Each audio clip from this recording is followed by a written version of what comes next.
Okej, ja sam spreman za svoje ocene. Ajde da čujemo ovako. Postaviš ti pitanje, a ti onako odgovor, okej. Prvo pitanje je, kakav misliš da sam u krevetu? A ne ocenu, nego kao, kakav misliš da mi je vibe u krevetu? Da li sam ono u fazonu... Ili sam ono u fazonu...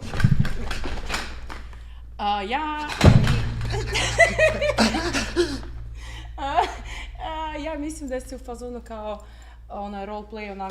Priđi malo, daleko što je mikrofona. Nežan, onako nežno.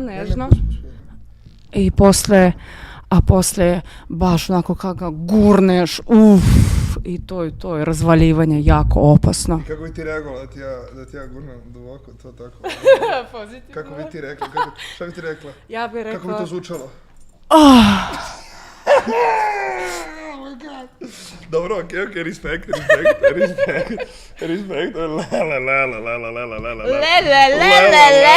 Le.